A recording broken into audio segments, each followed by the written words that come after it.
Um segundo foi o que bastou para que minha vida se transformasse em escuridão completa. O líquido queimou minha pele como fogo líquido. E a última imagem que registrei foi o sorriso satisfeito de Juliano, enquanto dizia aquelas palavras que ficaram gravadas em mim como uma cicatriz ainda mais profunda que as do meu rosto. Agora, sem enxergar, ninguém vai te querer. Me chamo Renata Duarte, tenho 37 anos, sou de Belo Horizonte e por muito tempo fui conhecida como a designer de joias mais promissora da cidade. Minhas peças eram expostas em galerias. Meu ateliê no centro recebia clientes ilustres e meu casamento com o empresário Juliano Bastos parecia ser a cereja do bolo de uma vida perfeitamente construída. Como estava enganada. Nosso relacionamento começou como um conto de fadas moderno. Nos conhecemos em uma feira de empreendedores onde eu expunha minhas primeiras criações. Ele apareceu com seu terno impecável, dono de uma loja de produtos químicos industriais, interessado nas técnicas que eu usava para o polimento das peças. Em poucos meses, estávamos morando juntos no condomínio Jardins da Serra. E 6 meses depois, casamos em uma cerimônia que foi destaque nas colunas sociais locais. Os primeiros sinais surgiram sutilmente. Juliano começou a questionar meus horários no ateliê, a reclamar das minhas saídas com amigas, a monitorar meu celular. Eu, ingenuamente, interpretava aquilo como preocupação, como cuidado. Ele só tem medo de me perder. Pensava comigo mesma enquanto apagava conversas com clientes homens para evitar discussões. Quando ganhei um prêmio nacional de design, a situação piorou drasticamente. O reconhecimento profissional que recebi parecia diminuí-lo de alguma forma que não consigo explicar até hoje. As brigas se tornaram diárias. Os gritos evoluíram para objetos quebrados, os objetos quebrados para empurrões. A escalada da violência foi tão gradual que, como a história do sapo na água que esquenta lentamente, não percebi que estava sendo cozida viva naquele relacionamento. A decisão de sair veio após um jantar com minha amiga Vanessa Cordeiro, dona do Café Aroma da Terra. "Suas mãos estão tremendo, Renata", ela disse enquanto eu tentava segurar a xícara de café. "Você não consegue mais olhar nos olhos das pessoas. O que está acontecendo?" Foi como se alguém tivesse aberto uma janela em um quarto escuro e empoeirado. Aquela simples observação fez com que eu enxergasse a prisão que havia me tornado. Na semana seguinte, durante uma viagem de negócios de Juliano, arrumei minhas coisas essenciais e fui para um apartamento temporário. Deixei uma carta explicando que precisávamos de um tempo, que eu buscaria ajuda terapêutica para nós dois se ele estivesse disposto. Acreditava que aquele homem que me conquistou ainda existia em algum lugar dentro dele. Mais uma ilusão que alimentei. Quando retornou e encontrou a casa parcialmente vazia, ligou dezenas de vezes. As mensagens alternavam entre declarações de amor desesperado e ameaças aterrorizantes. "Você não vai me deixar assim?" dizia a última delas, que ignorei enquanto tentava reorganizar minha vida. Na terça-feira que mudou tudo, Juliano apareceu no condomínio dizendo aos seguranças que precisava buscar seus pertences. A administração me ligou e concordei com sua entrada, acreditando que seria melhor resolver tudo civilizadamente. Ele chegou com uma caixa de papelão para suas coisas e uma expressão que alternava entre raiva contida e falsas cordialidade. "Podemos conversar sobre a divisão dos bens sem advogados", sugeriu enquanto eu guardava alguns livros dele na caixa. "Vai sair mais barato para nós dois." Concordei, ingenuamente acreditando que poderia haver uma separação amigável. Discutimos sobre os móveis, sobre as contas conjuntas, sobre quem ficaria com qual carro. Em determinado momento, mencionei que precisaria de alguns materiais da loja dele para concluir uma encomenda importante. Foi quando vi seus olhos mudarem. Aquela transformação que eu já conhecia bem, de homem civilizado para algo que não consigo definir como humano. "Você não precisa mais desses materiais", disse com uma calma assustadora enquanto abria sua maleta. "Pensei que fosse tirar documentos, talvez um contrato. Você não vai precisar de nada disso." Me virei para guardar alguns porta-retratos, momento em que ouvi o líquido sendo agitado. Quando me virei novamente, foi tarde demais. O ácido voou em direção ao meu rosto. A sensação foi de 1000 agulhas incandescentes, perfurando minha pele simultaneamente. Gritei com uma força que nem sabia possuir enquanto caía no chão, tentando desesperadamente limpar meus olhos com as mãos, o que só piorou a situação quando o líquido passou para minhas palmas. Entre minhas próprias súplicas e gritos, ouvi a voz dele, clara e satisfeita. Agora, sem enxergar, ninguém vai te querer. Vamos ver quanto valem suas joias agora. Não sei quanto tempo fiquei contorcendo-me no chão da sala. Foram os gritos de Paula Medeiros, minha vizinha de 61 anos, que trouxeram os primeiros socorros. Ela entrou ao ouvir meus gritos, encontrando-me já com o rosto desfigurado. Juliano havia fugido, deixando para trás a garrafa com restos do ácido industrial que usou para me atacar. A ambulância, a corrida para o Hospital Santa Clara, os médicos falando sobre queimaduras de 3º grau, córneas comprometidas, cirurgias de emergência. Tudo parecia acontecer em um filme onde eu era apenas espectadora, mesmo sendo a protagonista da tragédia. O diagnóstico veio como uma sentença: cegueira permanente, com possibilidade mínima de recuperação parcial no olho direito. Passei 3 semanas na UTI, submetida a procedimentos dolorosos, enxertos de pele, medicações que mal aliviavam o sofrimento constante. Quando finalmente me permitiram olhar em um espelho, entendi que Juliano havia conseguido o que queria.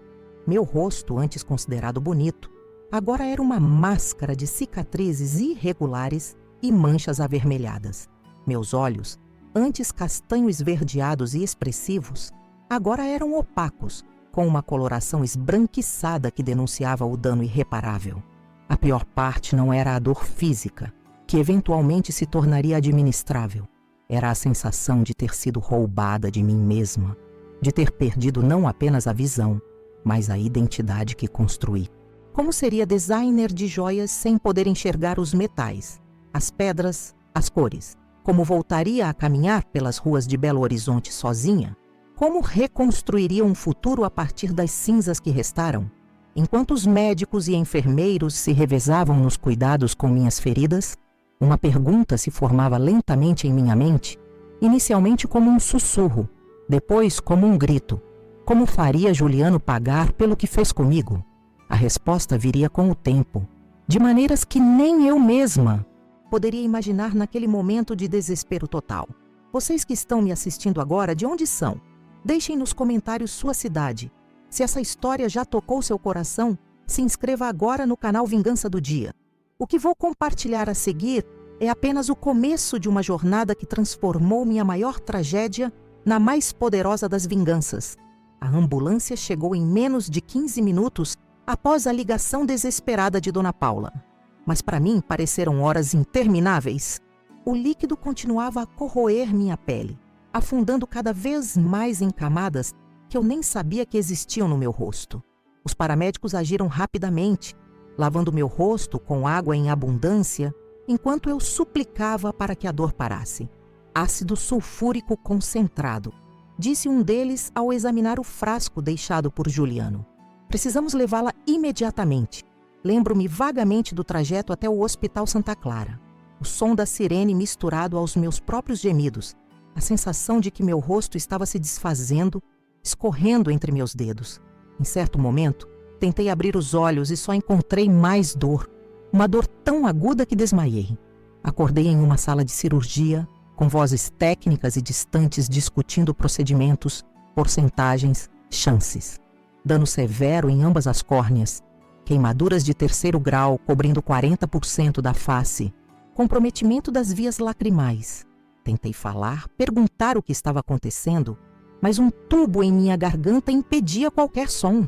Mergulhei novamente na inconsciência, desta vez induzida por medicamentos, uma bênção temporária diante do inferno que havia se tornado minha realidade. Os dias seguintes se fundiram em um borrão de dor, medicamentos e procedimentos. Os médicos explicaram que precisei de uma cirurgia de emergência para tentar salvar parte da minha visão e começar a reparar os danos na pele.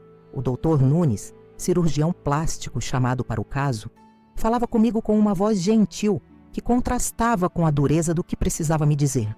Renata, fizemos o possível nesse primeiro momento, mas você precisa estar preparada para um longo processo de recuperação. Suas palavras soavam como se viessem de um túnel distante. O ácido causou danos severos, especialmente nos seus olhos. Foi quando a doutora Lívia Peralta entrou na minha vida. Especializada em trauma ocular, ela assumiu meu caso com uma dedicação que transcendia o profissional. Era ela quem estava ao meu lado quando recebi a notícia que mais temia. A cegueira seria muito provavelmente permanente. Seus olhos sofreram danos extensos nas córneas, conjuntivas e até mesmo nas estruturas internas, explicou ela, segurando minha mão com firmeza. No momento, não podemos prometer recuperação visual significativa, mas faremos tudo o que a medicina moderna permite. Durante aquelas primeiras semanas, a única coisa que me mantinha respirando era o ódio. Um ódio puro, cristalino, que queimava mais intensamente que o ácido na minha pele. Enquanto enfermeiros trocavam meus curativos, enquanto médicos discutiam novas abordagens para minimizar as cicatrizes, enquanto psicólogos tentavam me ajudar a processar o trauma, tudo o que eu conseguia pensar era em Juliano e em como ele estava lá fora, livre, enquanto eu estava presa em um quarto de hospital e na prisão da escuridão. Soube por Vanessa, que vinha me visitar diariamente, que a polícia havia detido Juliano inicialmente, mas ele pagou fiança e aguardava o julgamento em liberdade. Ele contratou um advogado caro, está alegando transtorno mental temporário, disse ela com a voz trêmula de indignação. Mas temos testemunhas, temos provas. Ele vai pagar por isso, Renata. Eu prometo. O suporte de Vanessa foi fundamental. Ela reorganizou sua vida para estar presente nos meus piores momentos. Foi ela quem trouxe Fábio Monteiro, um advogado criminalista que, ao ouvir minha história, ofereceu-se para representar meu caso sem custos. Casos como o seu precisam de justiça exemplar, disse ele durante nossa primeira conversa. E vamos conseguir essa justiça? Após 6 semanas de internação, pude finalmente deixar o hospital, mas não para voltar para casa. O condomínio onde morava estava repleto de memórias que eu não conseguiria enfrentar. Além disso, Juliano conhecia o local. E mesmo com a medida protetiva que Fábio conseguiu, eu não me sentiria segura lá. Vanessa ofereceu o apartamento acima de sua cafeteria. Um espaço pequeno, mas acolhedor, que ela mantinha para hóspedes ocasionais. Os primeiros dias fora do hospital foram os mais difíceis. A simples tarefa de levantar da cama transformou-se em uma expedição perigosa. Cada centímetro da casa precisava ser mapeado mentalmente. Cada objeto representava um potencial obstáculo. Derramei líquidos, quebrei copos, machuquei-me inúmeras vezes nas quinas dos móveis. A frustração era esmagadora. É normal se sentir assim, disse-me Ângela Teixeira, a psicóloga especializada em trauma que começou a me atender semanalmente. Você não está apenas lidando com a perda da visão, mas com uma violência extrema perpetrada por alguém em quem confiava. Desse tempo, uma palavra que ganhava novos significados na escuridão.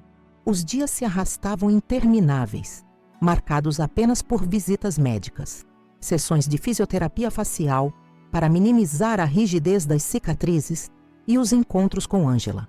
Eu, que sempre fui independente, precisava de ajuda para as tarefas mais básicas: escolher roupas, preparar refeições, tomar remédios. Cada momento de dependência alimentava minha raiva, meu desejo de vingança. Foi Vanessa quem mencionou o Instituto Nova Visão pela primeira vez, quando completei 2 meses de recuperação. É um centro especializado em reabilitação para deficientes visuais, explicou. Eles podem te ensinar a recuperar sua independência, Renata. Relutei inicialmente. Aceitar a ajuda do Instituto significava aceitar a permanência da minha condição. E uma parte de mim ainda se agarrava à esperança de que algum milagre médico devolvesse minha visão. Mas a realidade se impunha a cada novo dia na escuridão. Após muita insistência de Vanessa e recomendação de doutora Lívia, concordei em conhecer o local. O instituto ficava a 30 minutos do centro de Belo Horizonte, um prédio moderno e acessível em todos os sentidos. Desde a entrada, percebi diferenças sutis: pisos táteis, sinalizações em braille, ambientes projetados para facilitar a orientação espacial.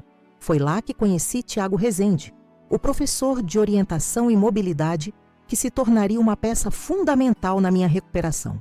Não estamos aqui para fazer você aceitar a cegueira, disse Tiago no nosso primeiro encontro, com uma franqueza que me desarmou. Estamos aqui para mostrar que, independente da sua condição visual, você pode retomar o controle da sua vida. As primeiras aulas foram humilhantes. Aprender a usar a bengala longa, aquele instrumento que agora anunciava minha condição para o mundo, foi um exercício de engolir o orgulho. Cada batida da bengala no chão parecia gritar deficiente, incapaz, vítima, rótulos que eu rejeitava com todas as minhas forças.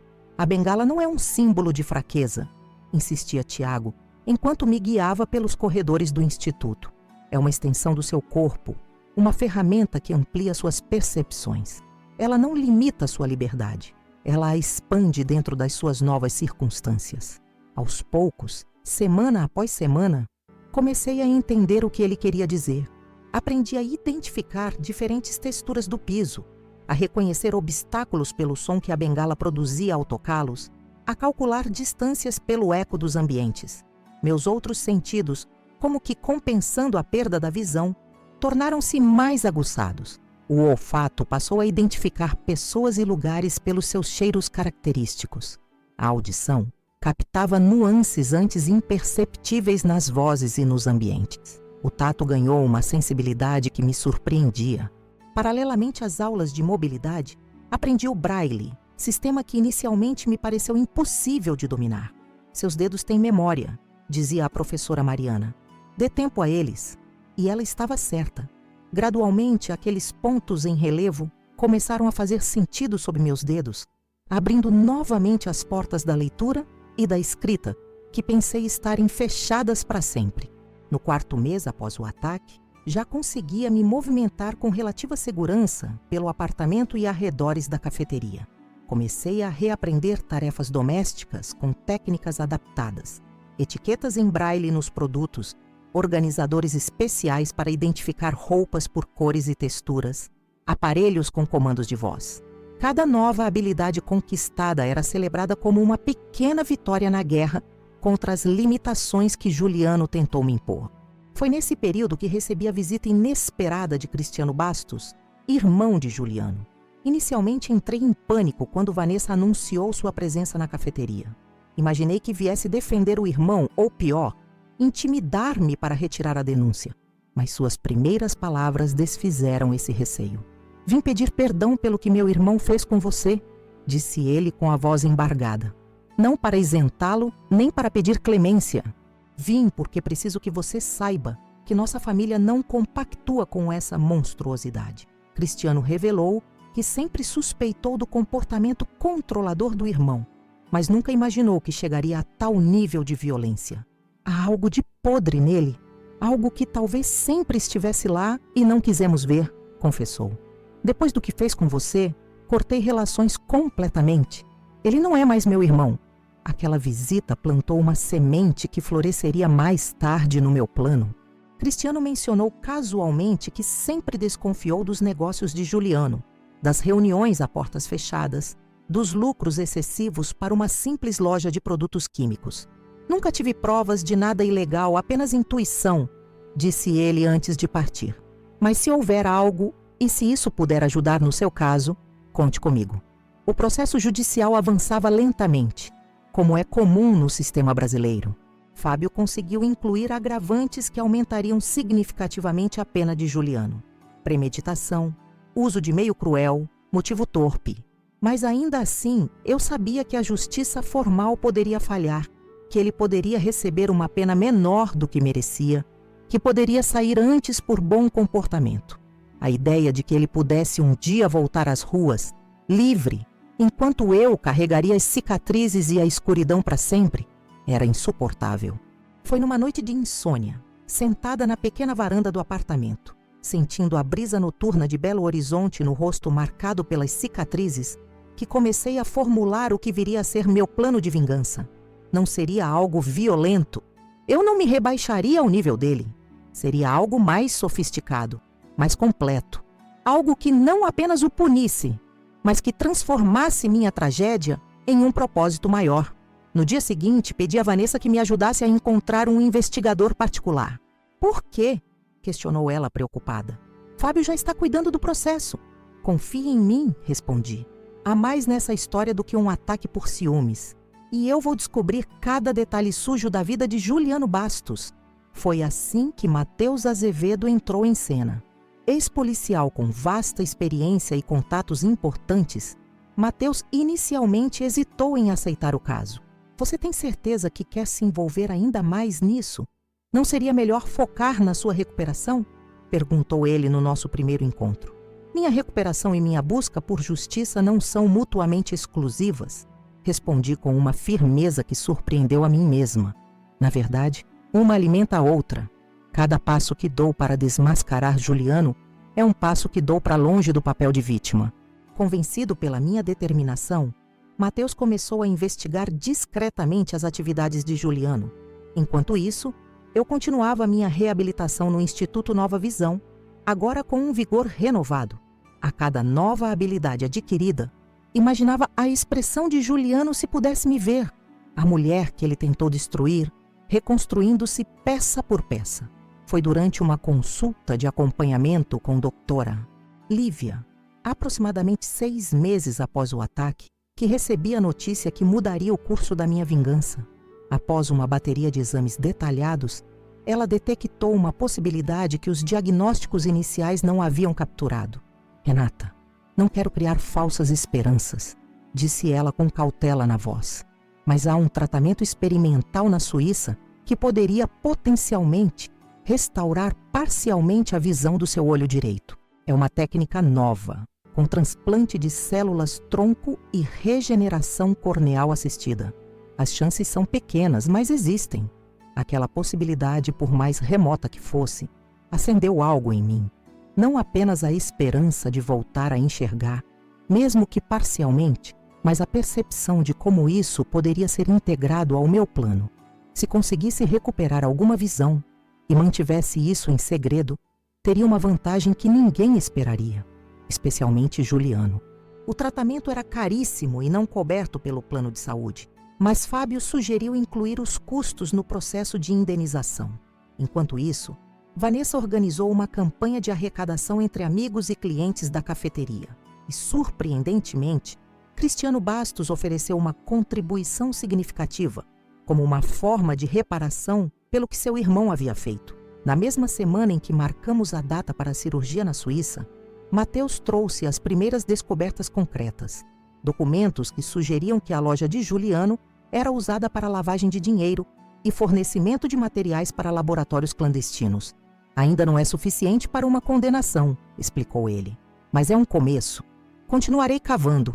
Enquanto os dias passavam e minha viagem à Suíça se aproximava, uma ideia foi se cristalizando. Minha vingança não seria apenas sobre punir Juliano legalmente.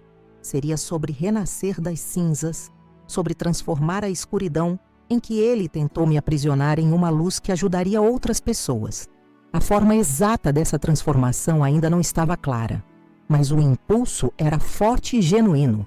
Na véspera do voo para Zurique, sentada no café Aroma da Terra com Vanessa, compartilhei um pouco dessa visão nascente. Quando tudo isso acabar, quero criar algo que ajude outras mulheres que passaram por violência, disse-lhe. Algo que mostre que cicatrizes, visíveis ou não, podem ser transformadas em força. Você sempre foi uma criadora, Renata, respondeu Vanessa se apertando minha mão. Antes criava beleza com metais e pedras. Agora criará beleza a partir da sua própria história.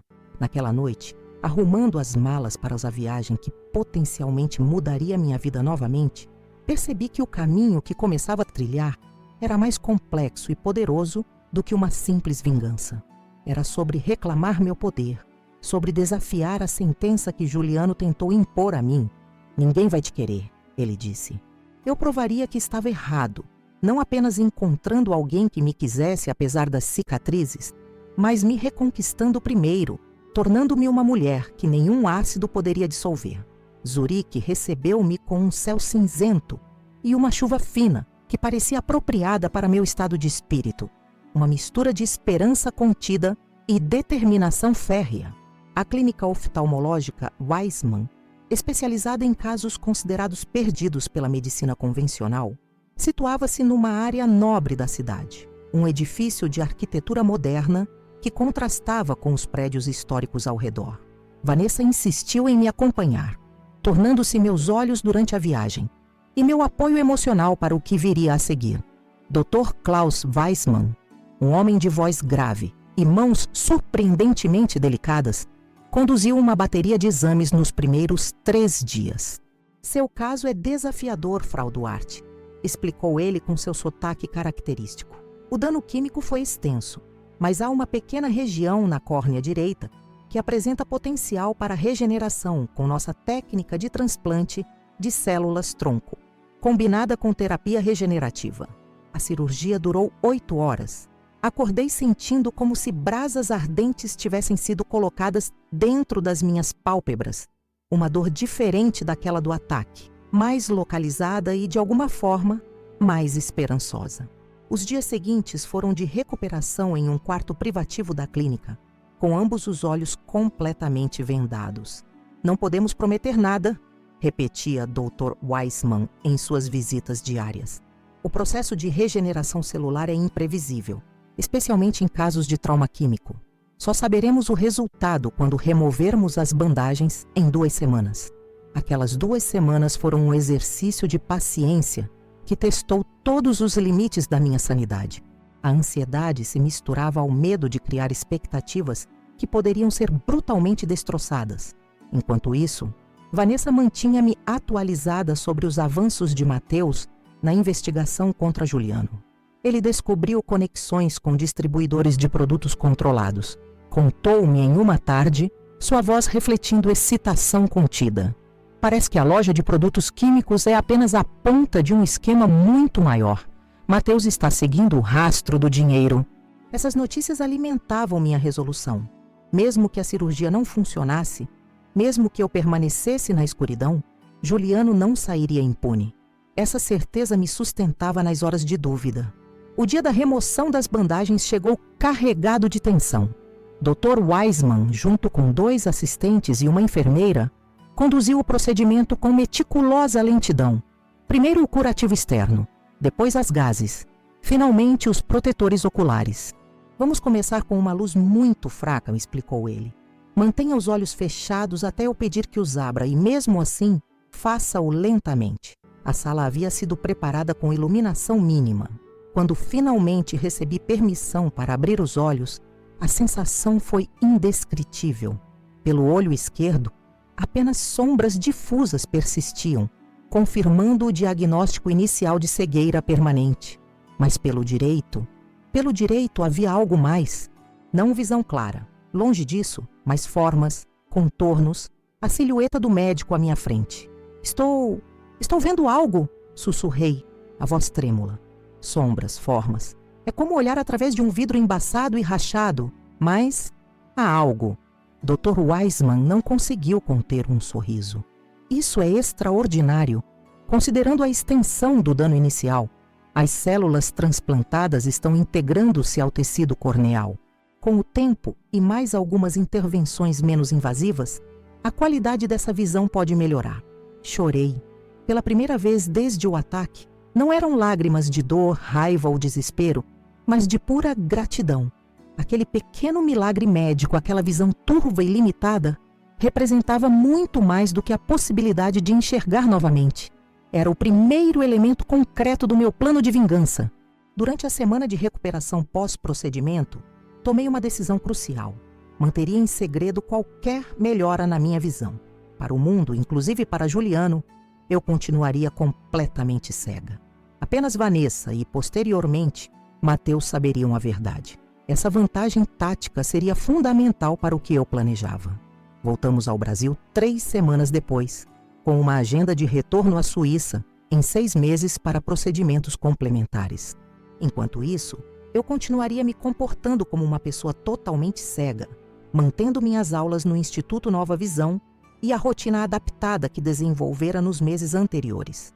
A única diferença era que, quando sozinha, praticava usar minha visão parcial, treinando o cérebro a interpretar as imagens distorcidas que agora recebia. Mateus veio me visitar no dia seguinte ao retorno, trazendo novidades que superavam minhas expectativas. Consegui acesso a documentos financeiros que comprovam a lavagem de dinheiro, informou, sua voz baixa mesmo no ambiente seguro do apartamento acima da cafeteria. E mais, identificamos 3 laboratórios clandestinos que recebem materiais da loja dele. Um deles produz drogas sintéticas, outro falsifica medicamentos controlados. Isso é excelente, respondi, sentindo uma fagulha de satisfação. Mas precisamos de provas irrefutáveis, coisas que não possam ser explicadas por erro contábil ou funcionário desonesto. É aí que você entra, disse Mateus, surpreendendo-me. Juliano ainda não foi julgado pelo seu caso. Está livre, confiante, arrogante até. Acredita que conseguirá uma pena leve e que você está destruída. Essa arrogância o torna descuidado. Entendi imediatamente o que ele sugeria. Quer que eu me aproxime novamente? Que finja reconciliação? A ideia fez meu estômago revirar, mas minha mente analítica já calculava as possibilidades.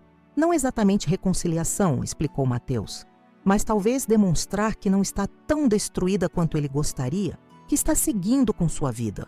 Isso o intrigaria, possivelmente o enfureceria. Pessoas furiosas cometem erros. A proposta era arriscada, mas o potencial compensava. Além disso, eu tinha agora um trunfo secreto, minha visão parcial, que me permitiria observar detalhes, expressões, quem sabe até documentos, sem que ninguém suspeitasse. Começamos com aparições estratégicas em locais frequentados por Juliano. O parque municipal aos domingos, onde ele costumava correr. O restaurante italiano próximo ao seu escritório. A vernissage de um artista local, onde Vanessa garantiu que minha presença seria notada e comentada.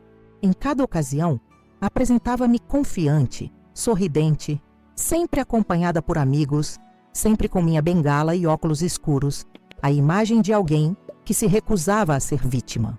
A isca funcionou. Numa tarde, no Café Aroma da Terra, senti aquela presença familiar, mesmo antes de Vanessa sussurrar em meu ouvido: ele está aqui. Mesa próxima à janela, olhando fixamente para você. Mantive minha expressão neutra, continuando a conversa que mantinha com outro cliente. Pela visão periférica do meu olho direito, podia discernir vagamente a silhueta de Juliano, aquela postura que um dia achei elegante e agora reconhecia como predatória. Após 20 minutos, ele finalmente aproximou-se. Renata, disse ele, sua voz um misto de surpresa e algo mais complexo. Talvez irritação por me ver funcionando sem ele. Você parece bem. Virei-me lentamente na direção da voz, calculando exatamente como uma pessoa completamente cega reagiria. Juliano, não esperava encontrá-lo aqui. Posso me sentar um minuto? Só quero saber como você está. Vanessa começou a protestar, mas sinalizei discretamente para que permitisse.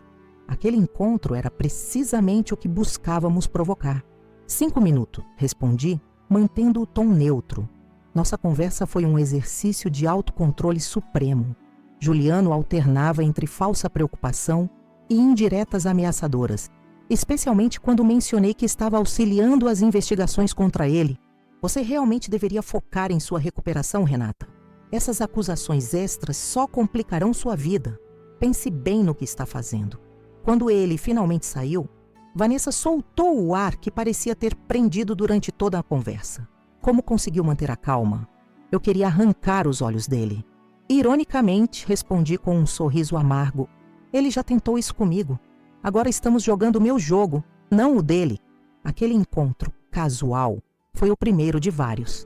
Gradualmente, Juliano passou de observador distante a perseguidor constante, sempre surgindo nos lugares onde eu estava, sempre tentando conversas aparentemente civilizadas que, inevitavelmente, escorregavam para ameaças veladas. Cada interação era gravada discretamente através de um dispositivo oculto em meus óculos escuros, desenvolvido especialmente por um técnico contratado por Mateus. Paralelamente, comecei a desenvolver um projeto que inicialmente mantive secreto até mesmo de Vanessa. Usando as habilidades táteis aprimoradas durante minha reabilitação, voltei a trabalhar com joias, criando peças que incorporavam texturas incomuns, relevos significativos, materiais que contavam histórias pelo toque. Trabalhava principalmente à noite, quando podia utilizar discretamente minha visão limitada, sem levantar suspeitas. A primeira coleção, que chamei intimamente de cicatrizes, consistia em colares, anéis e pulseiras que transformavam marcas de trauma em elementos de beleza.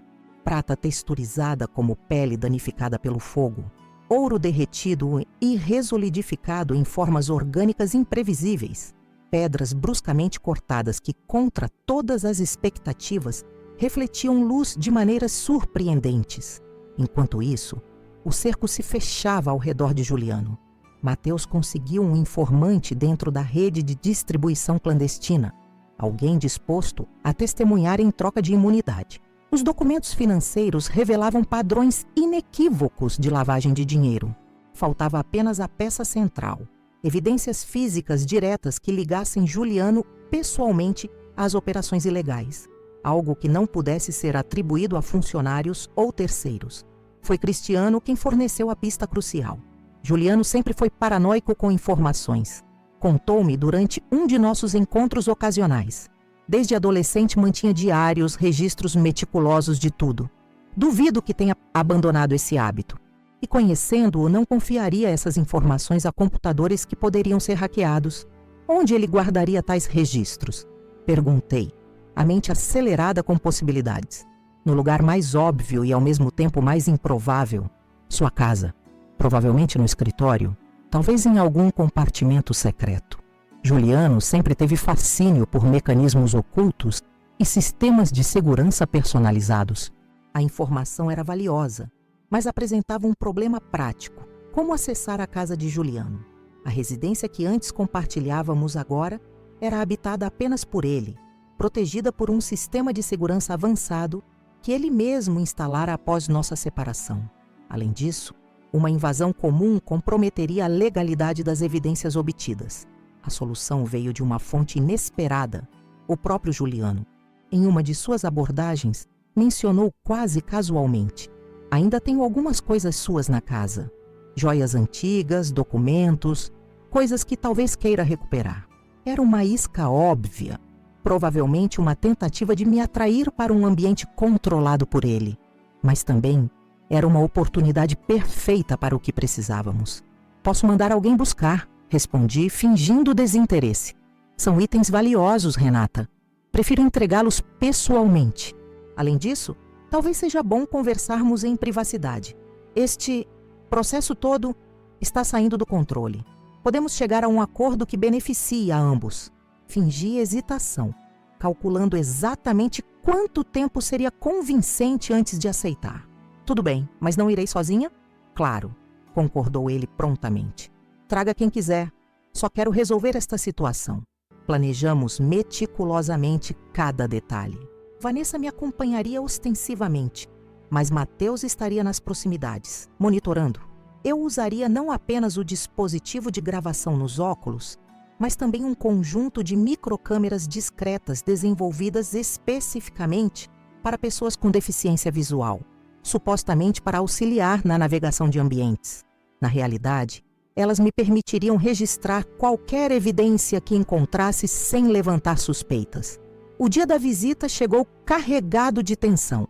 Entrei naquela casa, antes meu lar, agora um território hostil, sentindo o peso das memórias e o frio da apreensão.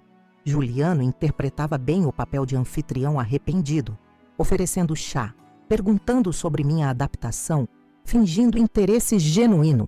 Vanessa mantinha-se alerta, próxima a mim como combinado.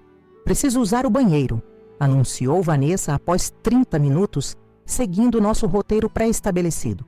Onde fica? No corredor à esquerda, indicou Juliano. Renata, enquanto isso, posso mostrar os itens que separei para você. Estão no escritório. Era exatamente o que planejáramos. Um momento a sós com ele no escritório, onde, potencialmente, estariam os registros mencionados por Cristiano. Segui Juliano, mantendo a farsa da cegueira total, usando a bengala adequadamente, deixando-o guiar-me ocasionalmente pelo cotovelo. O escritório permanecia basicamente como eu lembrava.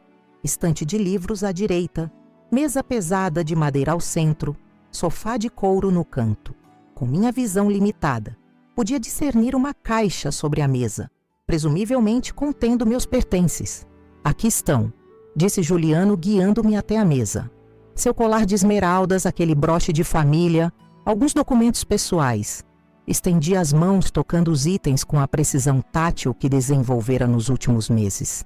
Enquanto isso, discretamente ativava as microcâmeras, capturando imagens panorâmicas do ambiente. Obrigada por guardá-los, disse, mantendo o tom neutro. Significa muito recuperar estas lembranças. Juliano aproximou-se mais do que o necessário, seu perfume caro, que um dia achei atraente e agora me causava náusea, invadindo o meu espaço. Poderíamos criar novas lembranças, você sabe? O que aconteceu foi terrível, imperdoável mesmo, mas não precisamos continuar como inimigos. Este processo todo, estas acusações, só causarão mais dor para todos. Reconheci a tática imediatamente. A tentativa de manipulação emocional que tantas vezes funcionara no passado. Que tipo de acordo você tem em mente? Perguntei, fingindo interesse enquanto meus olhos parcialmente funcionais percorriam discretamente a estante atrás dele, buscando qualquer coisa fora do comum. Você retira as acusações adicionais, aquelas sobre os negócios que não têm nada a ver com o nosso incidente pessoal. Em troca, ofereço uma compensação generosa, o suficiente para garantir seu tratamento médico pelo resto da vida, talvez até mais cirurgias experimentais no exterior. Enquanto ele falava, notei algo peculiar na estante, um conjunto de livros que parecia diferente dos demais, levemente desalinhado. Precisava chegar mais perto, mas sem despertar suspeitas. E o ataque? As acusações sobre o que você fez comigo? Questionei, dando um passo aparentemente inseguro na direção da estante, como se buscasse apoio. Juliano hesitou brevemente. Para isso, sugiro um acordo de culpa reduzida. Alego transtorno temporário. Você não contesta. Recebo uma pena mínima, talvez até suspensa, e você recebe a indenização integral. Todos saem ganhando. Alcancei a estante, fingindo estabilizar-me. Meus dedos tocaram os livros enquanto meu olho direito captava o detalhe que confirmava minha suspeita. Não eram livros reais, mas uma unidade sólida disfarçada. Interessante, murmurei, referindo-me não à proposta dele, mas à descoberta. Você realmente acha que podemos simplesmente apagar o que aconteceu? Não apagar, respondeu ele, aproximando-se novamente. Transcender, seguir em frente. Você sempre foi prática, Renata. Esta é a solução prática. Nesse momento a porta abriu-se e Vanessa retornou. Tudo bem aqui? Perguntou, captando minha expressão tensa. Perfeitamente bem, respondi. Juliano estava me mostrando meus pertences e fazendo uma proposta interessante. Mas acho que preciso de tempo para pensar. Saímos daquela casa com muito mais do que os itens na caixa. As imagens captadas pelas microcâmeras confirmaram minhas suspeitas. O falso conjunto de livros era, na verdade, um cofre disfarçado. Não conseguia acessá-lo naquela visita, mas agora sabíamos onde procurar. Precisamos voltar lá, disse a Mateus enquanto revisávamos as imagens em seu escritório. Aquele cofre provavelmente contém exatamente o que procuramos. Impossível sem mandado, respondeu ele, pragmático como sempre. E não temos evidências suficientes para conseguir um. Então criaremos outra oportunidade, declarei, uma ideia formando-se em minha mente. Juliano acredita que estou considerando seu acordo. Isso nos dá abertura para outro encontro. Nas semanas seguintes, aperfeiçoamos o plano. Ao mesmo tempo, intensifiquei o trabalho em minha coleção de joias, que havia evoluído de projeto terapêutico para algo com potencial comercial real. Usando um nome artístico para evitar conexões imediatas com meu caso público, comecei a expor algumas peças através de Vanessa, que as apresentava como trabalho de uma artista anônima. A resposta foi surpreendentemente positiva. Críticos elogiaram a originalidade das peças, a forma como transformavam imperfeições em elementos de design. Uma revista especializada descreveu a coleção como beleza nascida do trauma, arte que transcende a dor. Ninguém suspeitava que eram criadas por uma mulher supostamente cega, usando uma combinação de sensibilidade tátil aprimorada e visão parcial secretamente recuperada. Enquanto isso, Mateus continuava sua investigação. agora concentrado especificamente nos laboratórios clandestinos ligados à rede de Juliano. O cerco se fechava gradualmente, mas ainda precisávamos daquela peça final, a evidência direta que conectaria Juliano pessoalmente às operações ilegais. A oportunidade para nosso segundo movimento surgiu quando Juliano me enviou uma mensagem, perguntando se eu havia considerado sua proposta. Respondi com calculada ambiguidade, sugerindo que precisávamos discutir mais detalhes.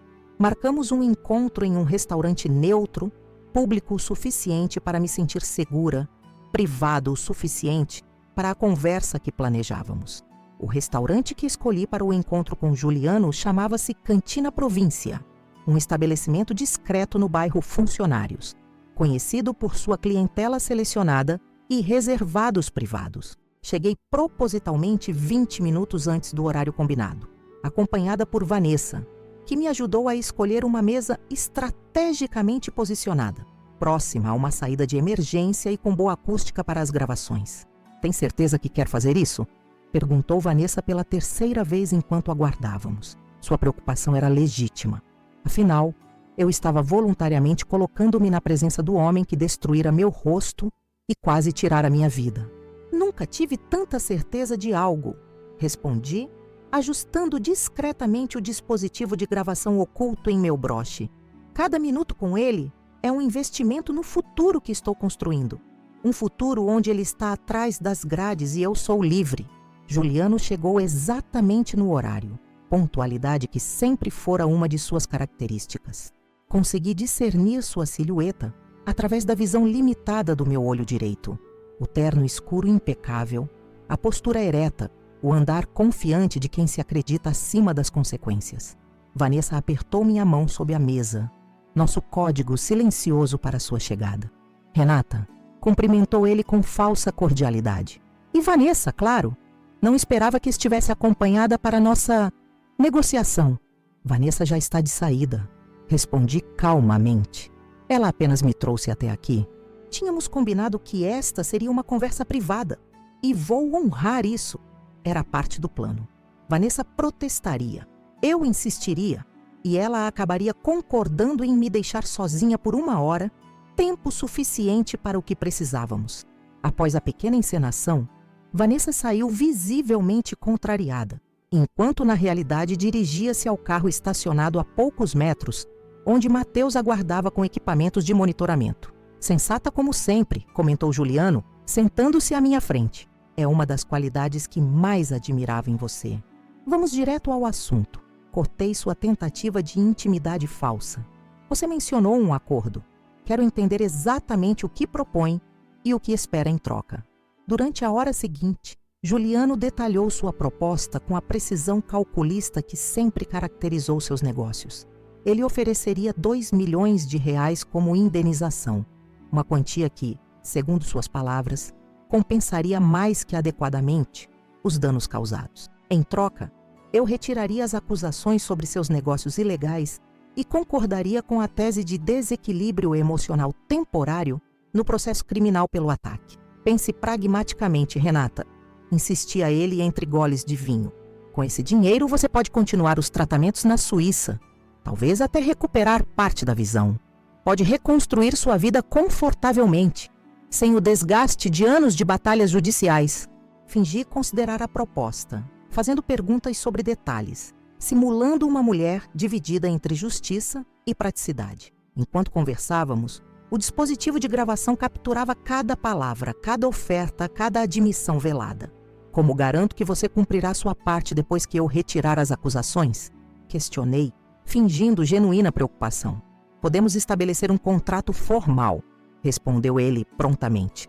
Metade do valor depositado imediatamente, metade após o encerramento dos processos. Tudo absolutamente legal. Legal, repeti com ironia sutil. Interessante essa sua preocupação repentina com a legalidade. Juliano se inclinou para frente, baixando a voz. Olha, Renata, vamos ser francos. Meus negócios operam numa área cinzenta, sim. Alguns fornecimentos, algumas transações financeiras. Nada que justifique a perseguição que estou sofrendo. O mercado de produtos químicos é complexo. Complexo o suficiente para incluir fornecimento para laboratórios clandestinos Arrisquei, lançando a isca preparada por Mateus. A expressão de Juliano endureceu momentaneamente, mas ele recuperou a compostura com habilidade. Não sei de onde tirou isso. Meus clientes são todos registrados em empresas legítimas. Inclusive a Química Horizonte no galpão abandonado em Contagem. Pressionei, citando um dos nomes descobertos por Mateus. Ou a Pharma Solutions, que funciona apenas no papel. O rosto de Juliano, que eu podia parcialmente discernir, passou por várias emoções em rápida sucessão. Surpresa, raiva, cálculo e finalmente uma máscara de condescendência. Vejo que andou conversando com pessoas equivocadas. Isso torna nosso acordo ainda mais necessário.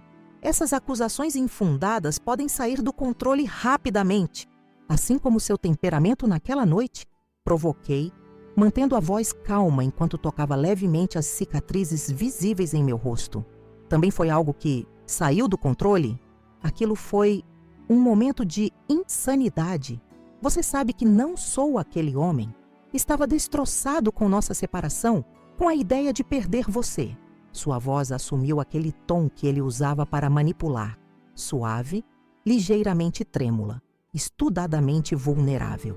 Tão destroçado que decidiu me destruir, respondi friamente. Curioso como sua insanidade não o impediu de trazer exatamente o ácido correto para causar danos permanentes, ou de pronunciar com tanta clareza que ninguém mais me quereria depois. Juliano suspirou dramaticamente. Estou tentando oferecer uma solução, Renata. Uma que nos beneficie mutuamente. Podemos ficar remoendo o seu passado indefinidamente ou podemos seguir em frente. Seguir em frente, repeti pensativamente. Como está seu irmão por falar nisso? Cristiano parece ter sumido da sua vida. A menção ao irmão claramente o desestabilizou. Juliano e Cristiano haviam rompido relações completamente após o ataque, algo que Juliano tentava manter em segredo da sua círculo social. Cristiano está cuidando da própria vida, como deveria. Não vejo relevância nessa pergunta. Simples curiosidade, respondi com um sorriso leve. Ele sempre me pareceu a pessoa mais íntegra da família Bastos. Imagino como deve ter sido difícil para ele lidar com o que você fez. A conversa continuou nesse jogo de gato e rato por mais 40 minutos. Juliano alternava entre ameaças veladas e ofertas generosas, enquanto eu cuidadosamente o conduzia para revelações cada vez mais comprometedoras sobre seus negócios. Finalmente, chegamos ao ponto que eu aguardava. Preciso pensar na sua proposta, disse, fingindo exaustão. Não é uma decisão que posso tomar impulsivamente. Claro, concordou ele, recuperando o tom cordial. Tome seu tempo, mas não muito. Essa oferta tem prazo limitado. Digamos, 1 semana? 1 semana parece razoável. Mas antes de decidir, gostaria de rever alguns documentos que ainda estão na casa. Papéis do meu ateliê, contratos com fornecedores, coisas que me ajudarão a recomeçar, independente do acordo. Juliano hesitou. Posso procurar esses documentos para você. Prefiro selecionar pessoalmente, insisti. Mesmo com limitações visuais, sei exatamente o que procuro. Podemos marcar um horário que seja conveniente. Levarei alguém para me auxiliar, claro.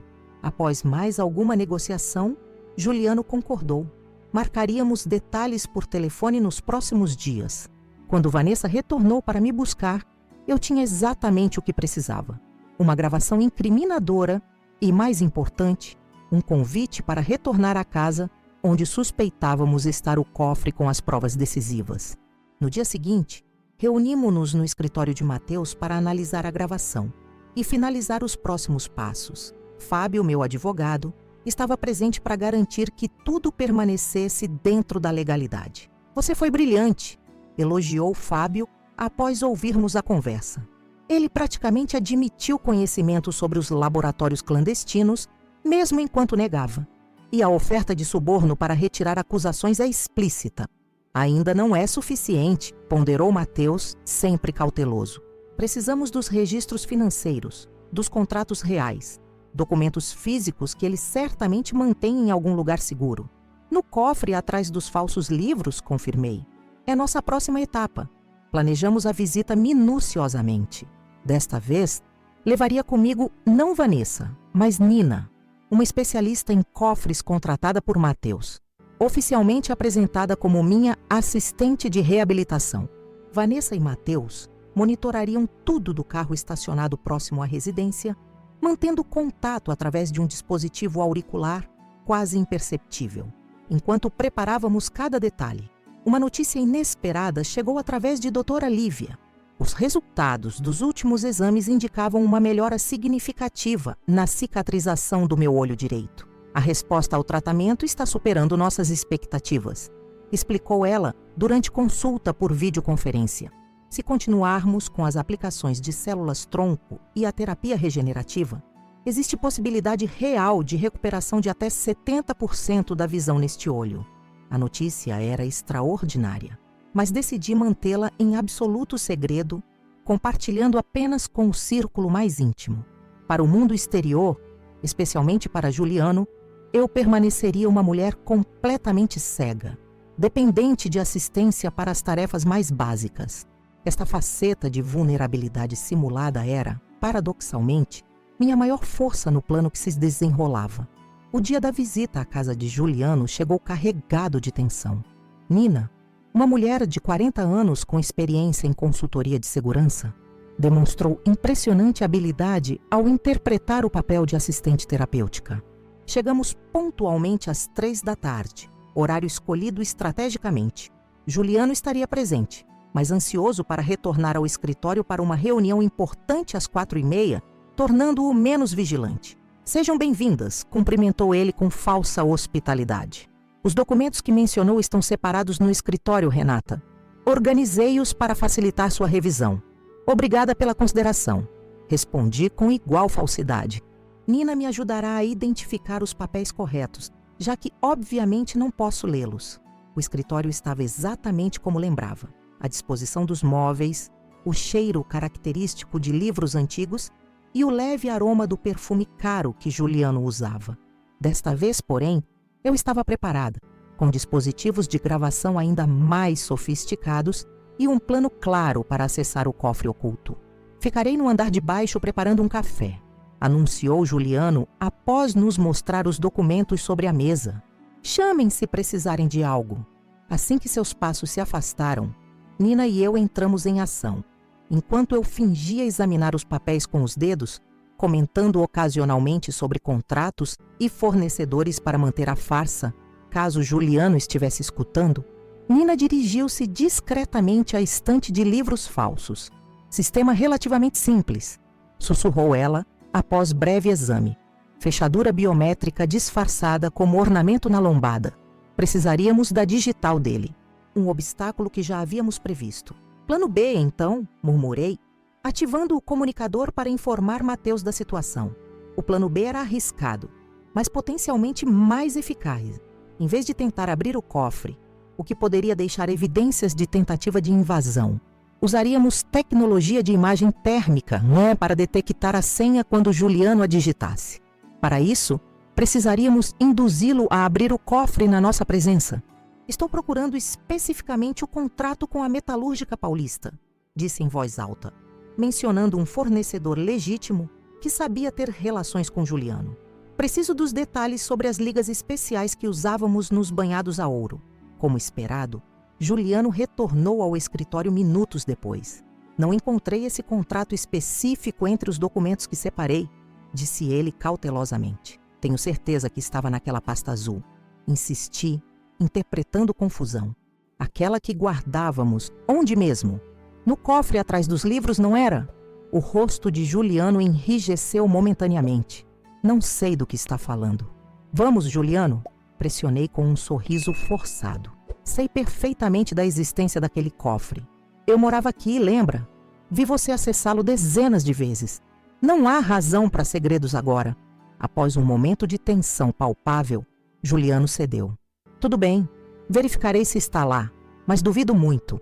Nina discretamente posicionou-se de forma a captar imagens térmicas, enquanto Juliano se aproximava da estante, deslizava o falso conjunto de livros para o lado e acessava o painel escondido.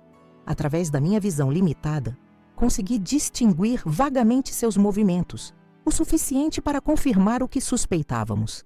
Ele digitava uma sequência numérica em vez de usar reconhecimento biométrico, provavelmente por segurança adicional.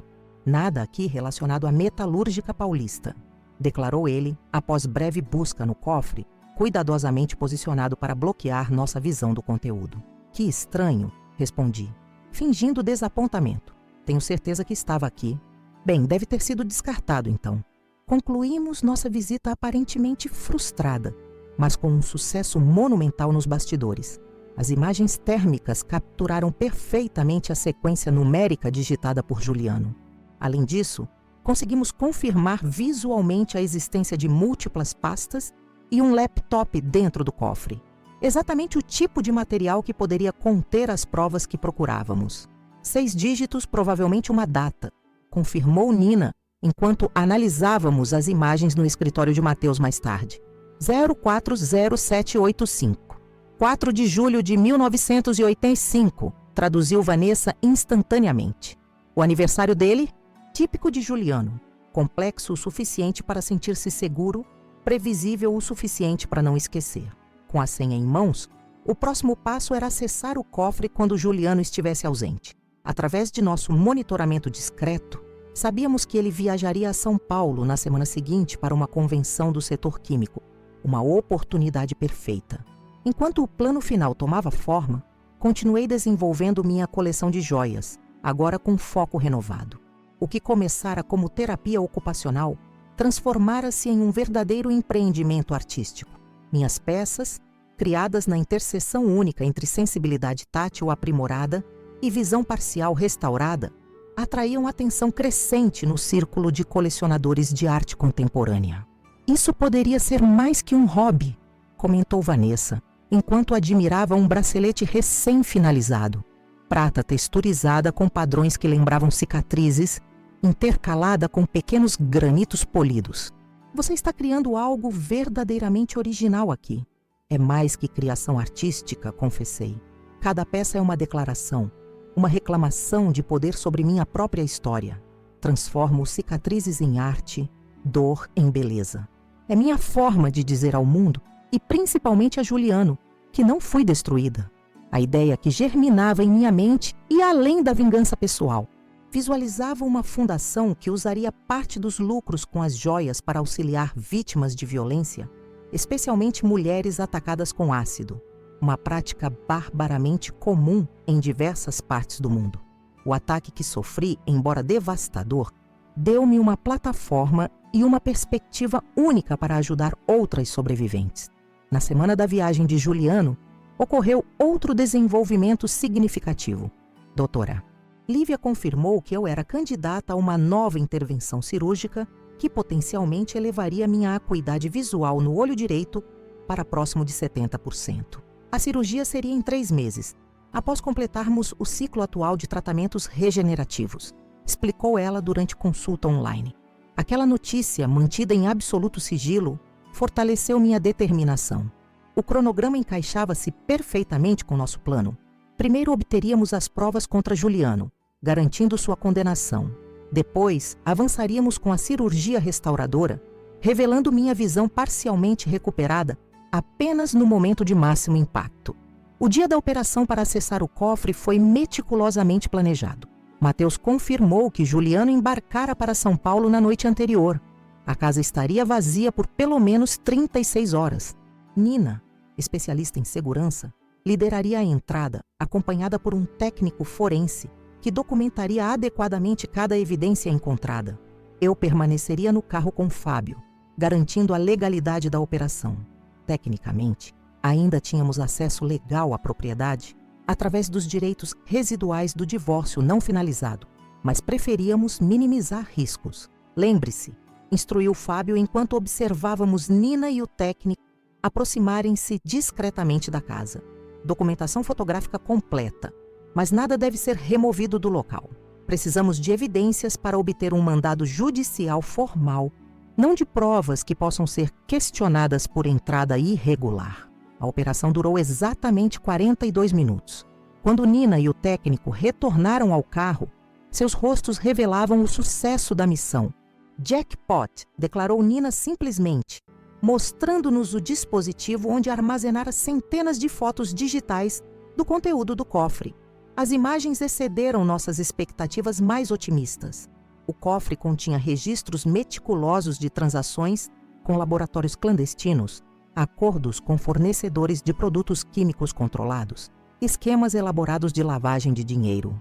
Mais chocante ainda, encontramos um diário pessoal onde Juliano descrevia friamente o ataque contra mim, não como um ato impulsivo de fúria, mas como uma decisão calculada para me ensinar uma lição permanente, por ousar deixá-lo. Isto é monstruoso, murmurou Fábio enquanto lia os trechos fotografados do diário. Ele premeditou cada detalhe, inclusive a concentração específica do ácido para maximizar danos permanentes sem risco de morte. Descreve aqui como pesquisou os efeitos. Não consegui conter as lágrimas, não de tristeza ou dor, mas de pura vindicação. Aquelas palavras escritas pela própria mão de Juliano confirmavam o que sempre soube intuitivamente. O ataque não fora um momento de insanidade, mas a expressão máxima de sua verdadeira natureza controladora e cruel. Com as evidências em mãos, Fábio imediatamente solicitou um mandado judicial para a apreensão oficial dos documentos e dispositivos encontrados no cofre. O juiz responsável, diante da gravidade e quantidade de provas preliminares, concedeu o mandado em tempo recorde. Quando Juliano retornou de São Paulo na noite seguinte, foi recebido por oficiais de justiça e policiais federais que executaram o mandado de busca e apreensão. Simultaneamente, operações foram deflagradas nos laboratórios clandestinos ligados à sua rede, resultando na prisão de diversos cúmplices e na apreensão de equipamentos e produtos químicos controlados. Assistir à queda do império criminoso de Juliano através das atualizações de Fábio e Mateus trouxe uma satisfação indescritível. O homem que acreditava ter me destruído permanentemente agora enfrentava múltiplas acusações gravíssimas: tentativa de homicídio qualificado, lesão corporal gravíssima, tráfico de produtos controlados, lavagem de dinheiro, sonegação fiscal. Enquanto o caso ganhava repercussão na mídia local e nacional, mantive-me estrategicamente afastada dos holofotes, focando na preparação para minha próxima cirurgia na Suíça e no desenvolvimento da fundação que começava a tomar forma concreta. O que poucos sabiam, e que viria a ser minha cartada final, era que eu poderia em breve enxergar o suficiente para olhar Juliano nos olhos quando ele fosse finalmente condenado. Naquela noite, sentada no pequeno estúdio onde criava minhas joias, contemplei a peça mais recente da coleção, um pingente de prata e ouro branco entretecidos em padrões que lembravam cicatrizes luminosas. Sob a luz direcionada, segurei o próximo ao meu olho direito, observando como refletia e refratava a luz de maneiras surpreendentemente belas. Das feridas mais profundas nascem as transformações mais poderosas. Murmurei para mim mesma uma frase que se tornaria o lema da fundação que eu estava prestes a criar. A vingança que planejei não era apenas sobre punir Juliano, mas sobre transcender completamente o papel de vítima que ele tentou impor a mim. Enquanto ele enfrentava o colapso de seu mundo, eu construía algo novo e significativo a partir das ruínas que ele deixara. A data do julgamento final aproximava-se, coincidindo quase perfeitamente com minha cirurgia programada na Suíça. O cenário para o confronto definitivo estava sendo meticulosamente preparado. Cada elemento cuidadosamente posicionado para o momento em que eu finalmente revelaria ao mundo, e principalmente a Juliano, que a escuridão na qual ele tentou me aprisionar havia se transformado em uma luz própria, mais brilhante e autêntica do que qualquer coisa que ele poderia imaginar. Os 3 meses que antecederam o julgamento final de Juliano transformaram-se em um turbilhão de preparativos, avanços médicos e consolidação do que viria a ser meu futuro.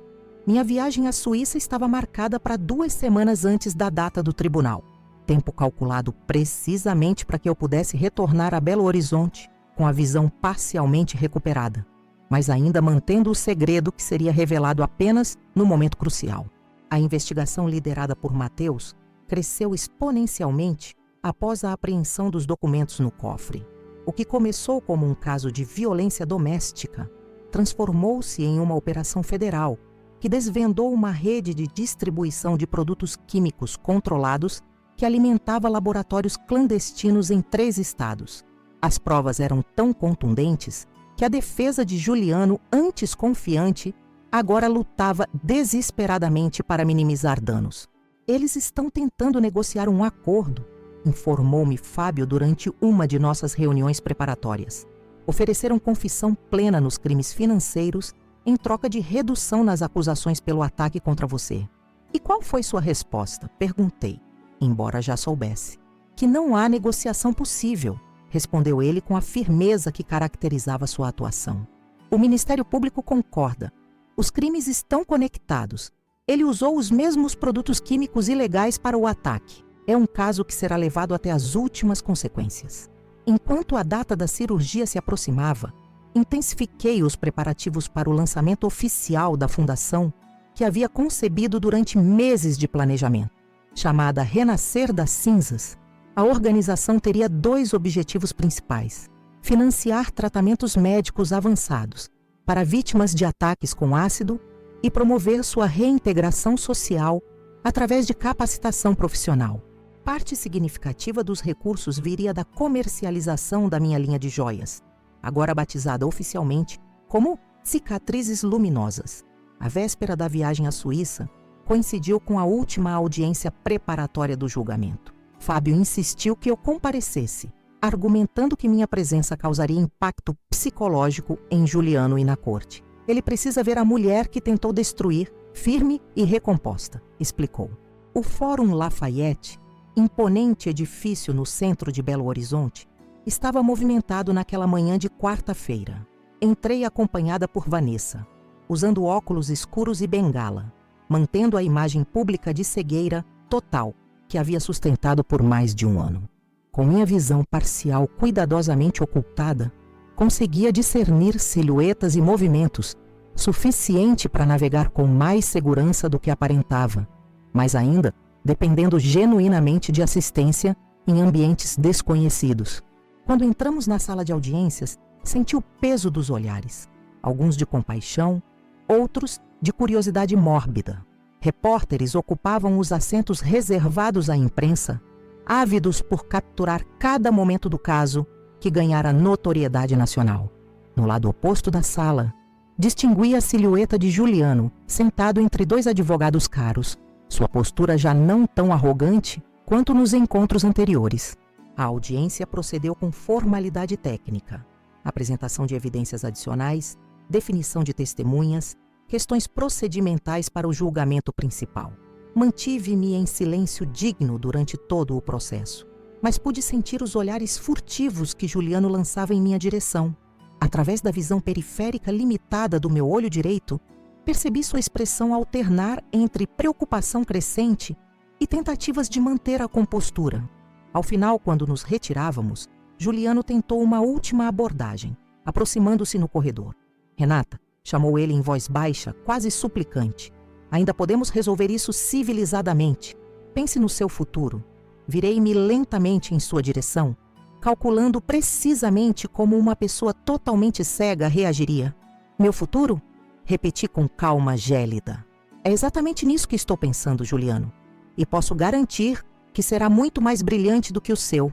Parti para Zurique no dia seguinte, acompanhada apenas por doutora Lívia, que insistira em supervisionar pessoalmente o procedimento junto aos médicos suíços. A cirurgia, tecnicamente chamada de queratoplastia lamelar, anterior, profunda combinada com transplante de células tronco-autólogas, representava o ápice das técnicas regenerativas disponíveis. Durante quase 7 horas, a equipe do Dr. Weissman trabalhou minuciosamente para reconstruir as camadas danificadas da minha córnea direita. O procedimento foi um sucesso excepcional, informou o Dr. Weissman quando acordei na unidade de recuperação. A integração tecidual é promissora e os parâmetros estão todos favoráveis. Naturalmente, precisaremos aguardar a cicatrização completa para avaliar resultados definitivos, mas tenho motivos para otimismo substancial. Os 5 dias seguintes foram dedicados à recuperação intensiva e avaliações constantes.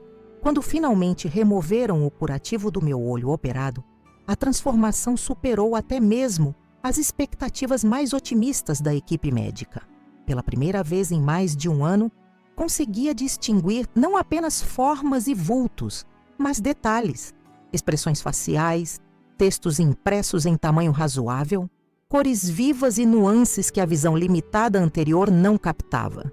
Estamos observando aproximadamente 65% de recuperação funcional, explicou o Dr.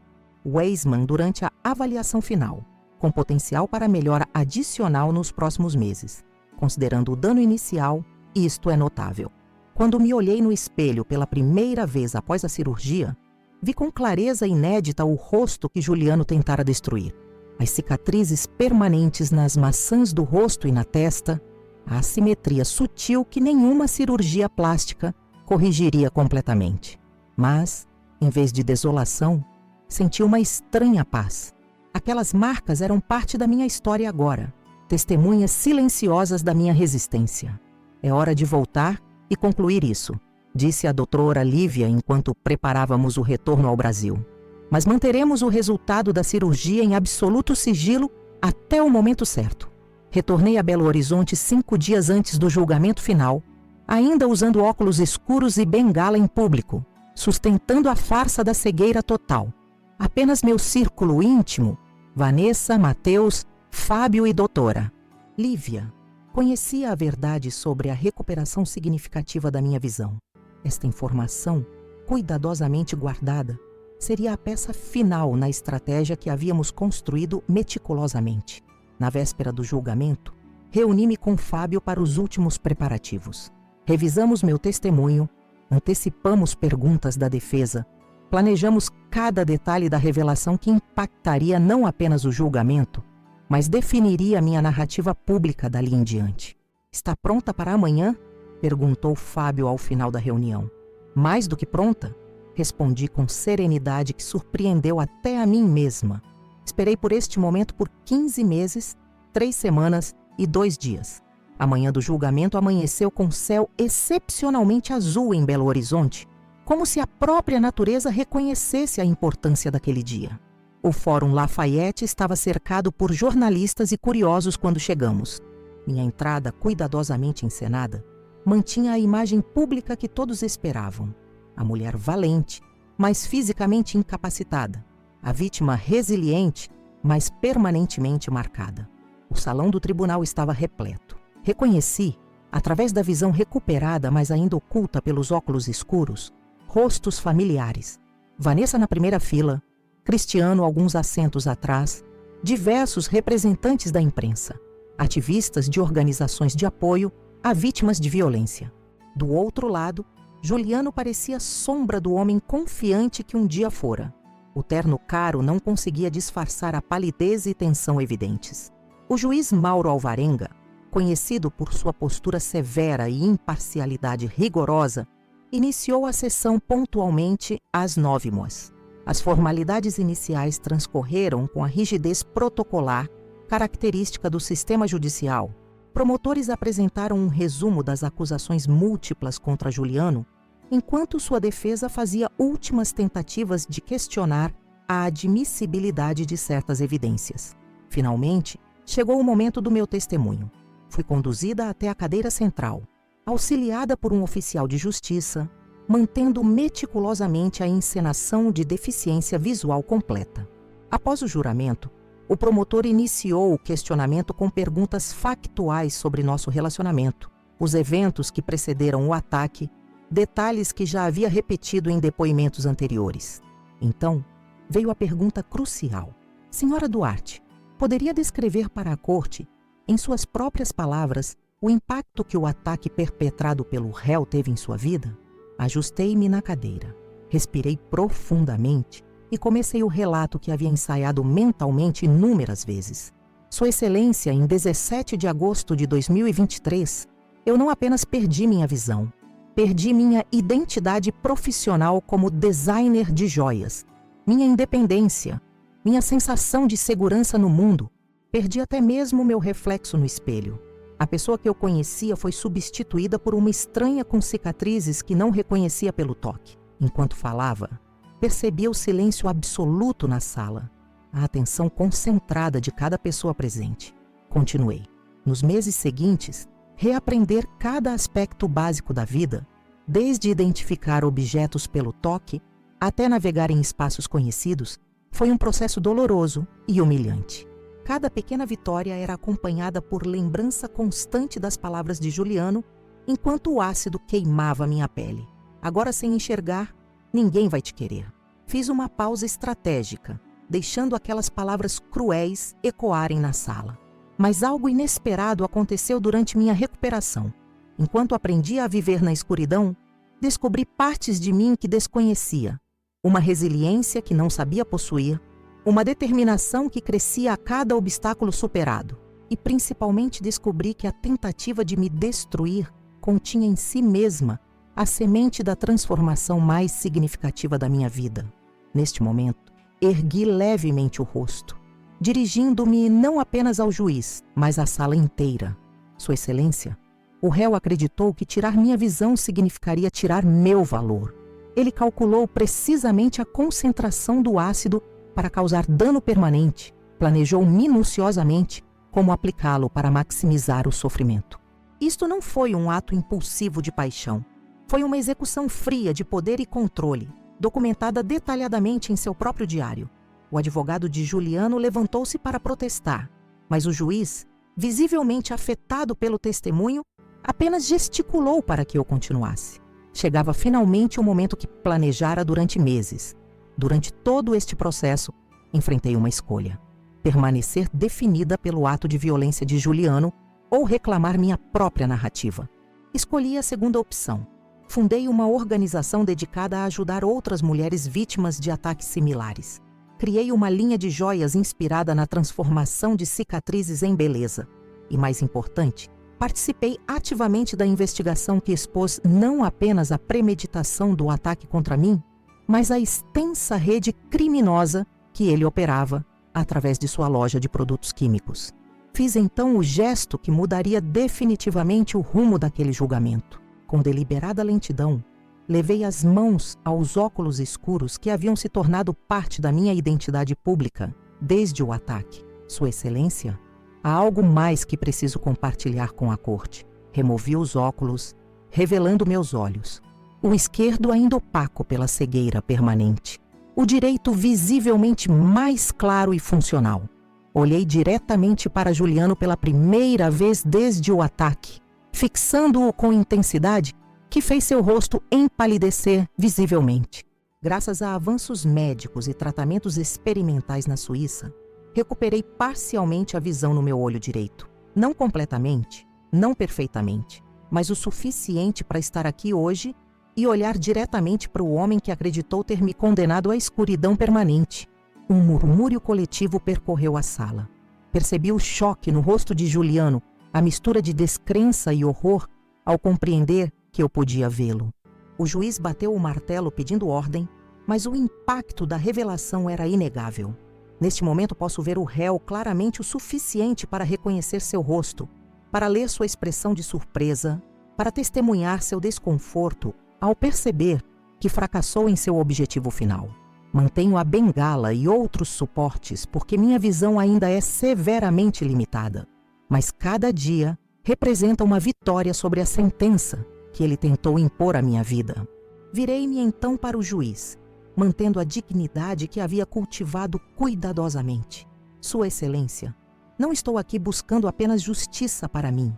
Estou aqui representando todas as mulheres que enfrentam violência de parceiros que acreditam ter direito de posse sobre seus corpos e vidas.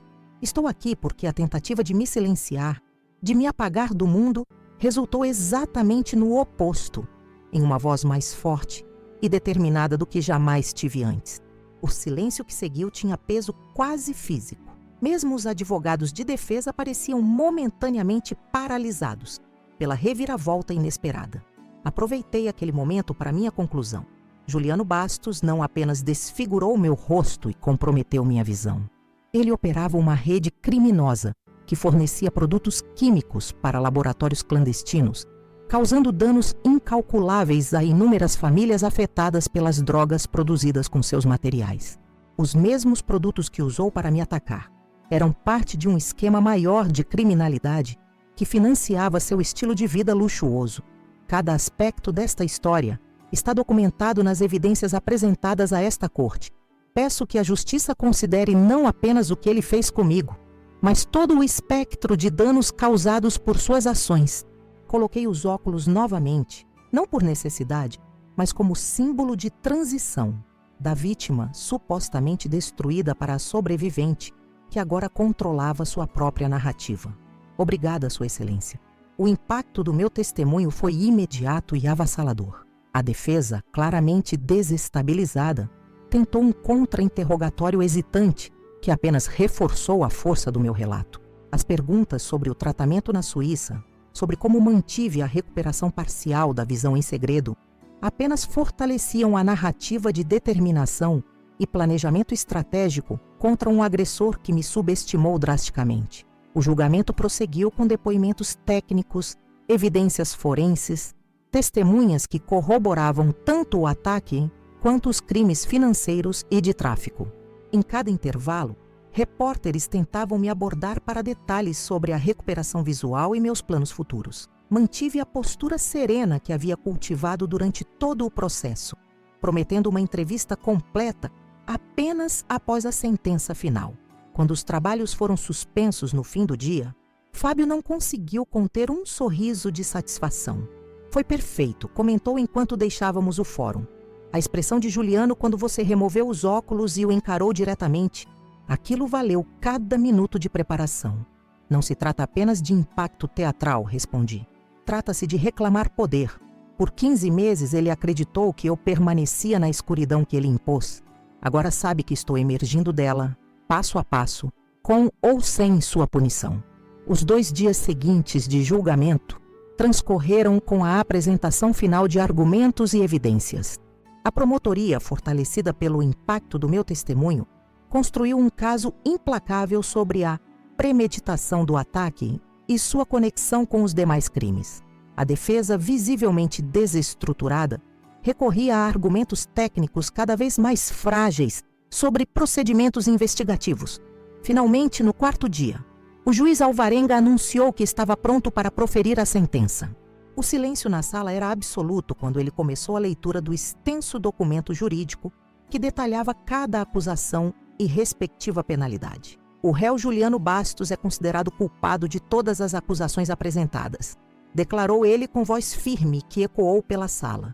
Pelos crimes de tentativa de homicídio qualificado por motivo torpe e meio cruel, lesão corporal gravíssima, tráfico de produtos químicos controlados, associação com organizações criminosas, lavagem de dinheiro e sonegação fiscal, é sentenciado ao cumprimento de pena total de 30 anos de reclusão em regime inicialmente fechado, sem direito à progressão de regime, até o cumprimento de 2/3 da pena. Um suspiro coletivo percorreu a sala. A sentença, no limite máximo permitido pela legislação brasileira, refletia a gravidade e multiplicidade dos crimes provados. Enquanto oficiais de justiça se aproximavam para conduzir Juliano, nossos olhares se cruzaram uma última vez. Naquele breve momento, percebi algo que nunca havia visto em seu rosto antes. Medo genuíno. Ao deixar o tribunal, a plateia abriu caminho respeitosamente. Repórteres aglomeravam-se tentando captar minhas primeiras reações. Mas eu mantinha o foco no grupo que me aguardava na saída. Vanessa, doutora Lívia, Mateus, todos aqueles que haviam sido pilares fundamentais na jornada que culminava naquele momento. Acabou, sussurrou Vanessa abraçando-me. Não, respondi com convicção tranquila. Apenas começou. O dia seguinte seria dedicado ao lançamento oficial da Fundação Renascer das Cinzas e da coleção Cicatrizes Luminosas. Já não era apenas sobre Juliano ou sobre vingança, era sobre transformar uma experiência devastadora em um legado de suporte para outras mulheres enfrentando traumas similares. Enquanto deixávamos o Fórum Lafayette, senti o calor do sol de Belo Horizonte no rosto marcado pelas cicatrizes. Através do meu olho parcialmente recuperado, observei a cidade com nova perspectiva, não apenas visual, mas existencial. A escuridão que Juliano tentou impor transformara-se em uma forma diferente de luz, mais profunda e significativa do que ele jamais poderia compreender. Hoje, 3 anos depois daquele ataque que mudou minha vida para sempre, posso olhar para trás e ver claramente o caminho percorrido. O líquido corrosivo que Juliano jogou em meu rosto naquela noite terrível no condomínio Jardins da Serra deveria ter sido o fim da minha história, mas acabou sendo apenas o início de uma jornada de transformação que nunca imaginei ser capaz de percorrer. Quando ouvi aquelas palavras cruéis, agora sem enxergar, ninguém vai te querer, algo dentro de mim se recusou a aceitar aquela sentença. Durante os meses de recuperação no Hospital Santa Clara, enquanto os médicos me explicavam que a cegueira seria permanente, enquanto aprendia a identificar objetos pelo toque e a movimentar-me com bengala no Instituto Nova Visão, uma ideia começou a se formar em minha mente. A ideia de que minha vingança não seria através de violência, mas através da mais completa e absoluta reconstrução da minha vida. A operação que Matheus e eu coordenamos para desmantelar o império criminoso de Juliano foi muito além de justiça pessoal. Descobrimos uma rede de laboratórios clandestinos abastecidos pelos produtos químicos de sua loja, um esquema de lavagem de dinheiro que financiava sua vida luxuosa. E o mais chocante, um diário onde ele descrevia friamente como havia calculado a concentração exata de ácido para causar danos permanentes sem risco de morte. A sentença de 30 anos em regime fechado sem progressão, até o cumprimento de 2/3 da pena, foi apenas o começo da verdadeira justiça. O momento em que removi meus óculos escuros no tribunal e olhei diretamente para Juliano, revelando que havia recuperado parcialmente minha visão graças aos tratamentos na Suíça, não foi apenas uma cartada teatral. Foi o símbolo perfeito da minha recusa em permanecer na escuridão que ele tentou impor. Hoje, a Fundação Renascer das Cinzas atende mulheres vítimas de ataques com ácido em todo o Brasil. Começamos pequenos, com recursos limitados, mas em apenas 2 anos já financiamos tratamentos médicos avançados para 27 sobreviventes e oferecemos programas de reintegração profissional que ajudaram mais de 50 mulheres a recuperarem sua independência financeira. Cada história de superação que acompanhamos é uma confirmação de que o caminho que escolhi foi o correto. Minha linha de joias Cicatrizes Luminosas tornou-se mais que um empreendimento comercial. Virou um símbolo de resistência e transformação. Cada peça carrega a mensagem de que nossas feridas, visíveis ou invisíveis, podem ser transformadas em fontes de beleza e força. A coleção já foi apresentada em exposições internacionais e 30% de todo o lucro é direcionado para a fundação, criando um ciclo sustentável de apoio a outras mulheres. A visão do meu olho direito, embora nunca tenha retornado completamente, estabilizou-se em aproximadamente 70% da capacidade normal após a última intervenção na Suíça. Meu olho esquerdo permanece sem visão funcional, um lembrete diário das cicatrizes que carrego. Mas essas limitações já não definem quem sou ou o que posso realizar. De certa forma, enxergo hoje com muito mais clareza do que quando tinha visão perfeita. Doutora Lívia Peralta tornou-se não apenas minha médica, mas parceira na Fundação, liderando nossa área de suporte médico e conexão com tratamentos experimentais ao redor do mundo. Vanessa expandiu o Café Aroma da Terra para incluir um espaço cultural onde realizamos exposições e workshops para mulheres em recuperação.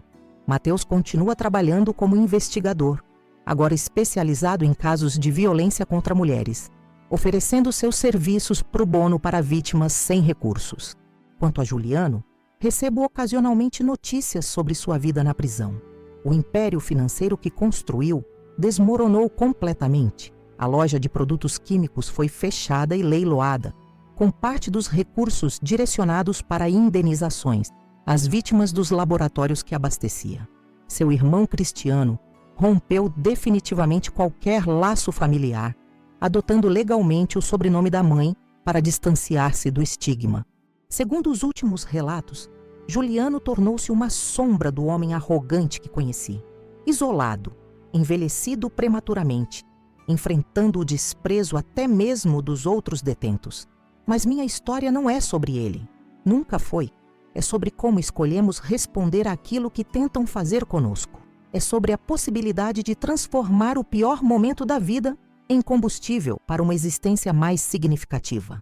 É sobre olhar para cicatrizes, literais ou metafóricas, e ver não apenas marcas de dor, mas mapas de sobrevivência. Recentemente, uma jornalista me perguntou se eu perdoei Juliano. Respondi que perdão e vingança são conceitos que não se aplicam mais à minha relação com ele. O que construí não foi motivado por ódio ou desejo de retaliação, mas por recusa em aceitar o papel de vítima destruída. Minha verdadeira vingança foi prosperar, foi criar beleza a partir da destruição, foi transformar minha experiência individual em suporte coletivo para outras mulheres. Se há uma lição que aprendi nestes 3 anos, é que nossa capacidade de reconstrução é infinitamente maior do que imaginamos.